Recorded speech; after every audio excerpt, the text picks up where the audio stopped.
Another way to look at the Chinese system is to emphasize its bureaucratic nature. Many years ago, a Western scholar wrote an article called "China as a Permanent Bureaucratic Society," arguing that the goal of officials is to consolidate their position in the bureaucracy and expand the resources flowing into their bureau.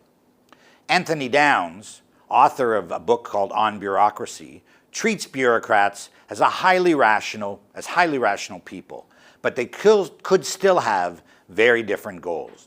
Some are entrepreneurial, and they want to climb up the ladder of success. Some of them are cautious and want to maintain their position. They're very careful. They don't want to make a mistake. Others are predatory, meaning that they want to go out and steal what they can from society, and really those people are often involved in corruption. And some may just do their job well. And those are the kinds of, and contribute to society. And those are precisely the kinds of leaders, or kinds of bureaucrats that leaders really like. Now, some of these outcomes may differ, as it says, from personality, sector, regions, but one of the key variables also could be age. And the graduate students in our social science division created a data set of local officials, when they were promoted, their age, their education, the spending that they did, the projects that they ran. And what they found was that younger officials who want to get promoted try to run really big projects to prove to the Communist Party officials above them that they are able to design and run projects. That's really an important criteria for being promoted. And in the end, they actually don't care if the project succeeds, because even if it falls apart 2, 3, 4 years later after they're gone, they've already moved on to their next post. So most officials, if you're successful, you really don't stay in a place much longer than 2 to 3 years. So you've moved on. But older officials who have been in office starting to get 3 years, 4 years, this is what the data show, that they start to feel that they may remain in the location for forever. They may have to retire there. And so we find that they, in fact, invest in public goods like schools, roads, clean environment. Now, when political scientists want to use bureaucracy as a key part of their model, they've come up with a concept that they call fragmented authoritarianism. And rather than seeing power unified, as in the totalitarian model, they see power diffused among officials who run competing bureaucracies. And what you often find is that bureaucracies have overlapping authority over resources or permits. So here what we find, in fact, is if this would be the Chinese system, right, what you see is the arrows going down say that the information is flowing down the system. Interestingly, there's very little information traveling across. The main competition is among these different ministries, and what they're often fighting over would be something that we would say would be in between the bureaucracies or the bureaus. It's a resource, let's say, such as land. Who really controls land? Well, there could be competition between these different bureaus over the land. And what happens is they can't move forward. Let's say they want to do a project, and they can't move forward on the project because the two bureaus are fighting over who really controls the land and who can allocate it. So what happens is the decision gets kicked up to the next level, and that official then comes down, much like an icebreaker in the North Pole, who will come down and break up the ice and force these two bureaus to make some kind of concession so that the project can move forward. And as I said, information then travels really vertically up and down, but not horizontally. And with this bureaucratic perspective, we're really looking for struggles within the government, between bureaus, and that's really an important part of this political system and of this model. The outcomes that we get under market Leninism are key to some of the problems that exist within the system. We've talked about some of the advantages, and people often know about the advantages of market Leninism because you can get the government driving growth, but there are also serious problems that can exist with this model. And the first one really is one of corruption, which historically, traditionally, is a real threat to the regime. And it's clear that Xi Jinping, today, the leader of China, sees corruption as the major threat to the regime and has been going around arresting people for now close to 2 years. Now, from a bureaucrat's perspective, there's also ways that you can make money without really doing things that are illegal, and this is what we call rent seeking. And in rent seeking, bureaucrats will create rules or regulations to decrease the number of producers of a product, which thereby increasing the demand for the product, therefore the price of the product going up. And if I'm a bureaucrat and I've got a factory that I work closely with, and I can create a rule that makes it harder for competition, and that specific factory can make a lot of money, they can pay me a kickback for helping them get a larger profit, get a higher price for their goods. And we talk about that as being rent seeking. Now we can also charge fees for these access to these semi-closed markets. This often happens internationally, where people may want to import a good. I can block that if I'm an official, and then I say, well, you can't bring it in, but I guess you can if you give me some kind of payment. Now that's really more corruption, but the price of that good, if it can't flow easily into the country, will go up, and that's really an opportunity for rents. Now, another characteristic that we find of market Leninism is the high transaction costs of doing business. If you have to make deals with all kinds of bureaucrats, then that's really time-consuming. At one point, I remember that there was a report of a foreigner who was trying to set up a joint venture in China's northeast. And to set up that joint venture, he needed 135 stamps, 135 chops, right? And each chop could have maybe cost him a dinner. He has to take some official out to dinner. So you can imagine how many dinners it would have to take in those days to close the deal, right?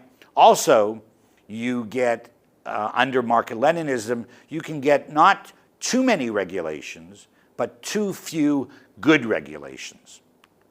Now, what you find then, particularly in sectors such as healthcare, pharmaceuticals, poorly regulated sectors, that there's a lot of problems, a lot of health problems. And we've seen this internationally where I live in Hong Kong, with milk powder for babies, we've seen all these kinds of problems where the products produced in China are simply not high enough quality. And so even though you think there's too many regulations, the fact is there's just too few good regulations. Now, one of the characteristics of a bureaucratic model will highlight and make you pay attention to the fact that the government-business relationship is very tight. And a lot of this is related, again, to what I said about laying off bureaucrats. It's really hard to lay off bureaucrats in a system like China. And when you do that, you really have to figure out a strategy where they can make a living.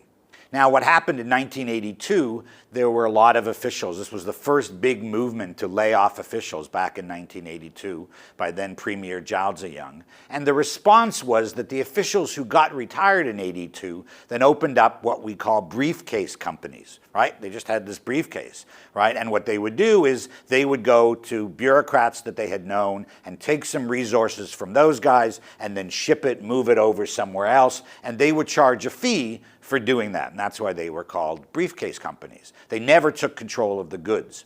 Now, in fact, in 1986 to 89, there was a lot of inflation in China, and part of the inflation was really due to the fact that these briefcase companies were charging fees. After 1998, there was really another very big reform. Zhu Rongji cut, some people would say, close to 50% of the bureaucrats.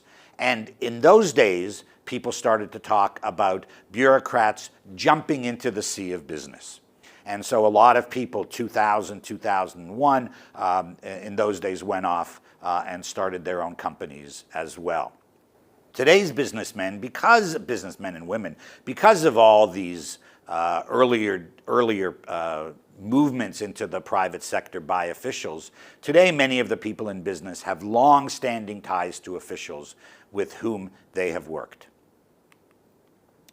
Now, one of the key points that's really absolutely critical for understanding China's development, and I made it before, if you can go back in your mind and sort of see the four boxes, right? Well, the box down here was the box of civil society, right? And I had a small subtitle that said political development. And Westerners have long believed that economic growth, marketization, privatization, the rise of a middle class, greater education, the flow of information, all of this will lead to democracy and the emergence of what we call civil society. But in fact, the Communist Party has been quite effective. This is again keeping up in the Market-Leninism framework, or the Market-Leninism quarter of that 2x2 table. The CCP has done an amazing job, really, of weakening society, organizing it, pulling it into Communist Party institutions. It also refuses, the party, and this is my biggest complaint, if I were to have a chance to go talk to China's leaders, my biggest complaint is that the party just doesn't create new political institutions to manage societal demand. We'll talk about this later on in the last class in this course. But you know, there really are a lot of problems in Chinese society, and people want to be able to express those problems and get response. Society wants. It has lots of demands, but the state, being so powerful, just does not want to give in to those societal demands. It mistrusts civil society, and therefore it insists that society play by its rules and does not give the society the kind of autonomy that would allow it to put greater pressure on the state. So the CCP just does not want to give that kind of autonomy to society. Now, it also does this, it's partly convinced of this, that the West wants to overthrow the CCP through civil society, through these non-governmental organizations. So what the party wants to do is it emphasizes good governance, the rule of law.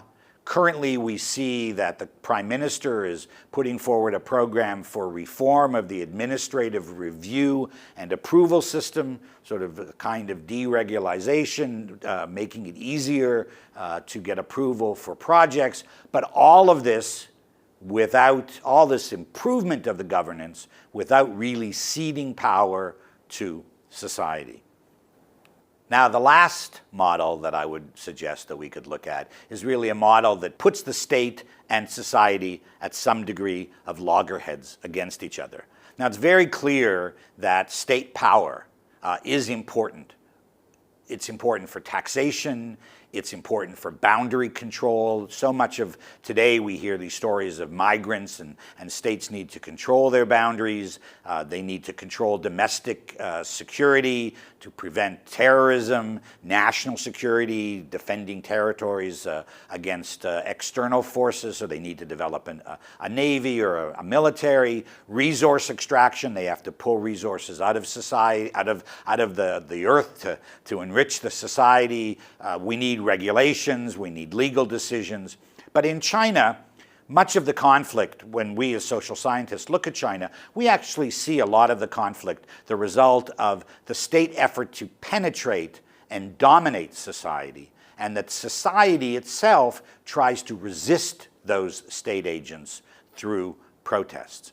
And the local state in China is extremely powerful. You have the local territorial party committee, and they can dominate politics. They can dominate the courts, the police, control participation, and in fact extract a lot of resources. Then they try to control land. And we often can separate out sort of this local state authority from the central government. And if you ask an average peasant in China who's more predatory, which level of state is taking more, who's more oppressive to him, most villagers, most local people would say that it's the local state. And they only wish that the central state knew what the local guys were doing, because then they would stop them and life would be a lot better.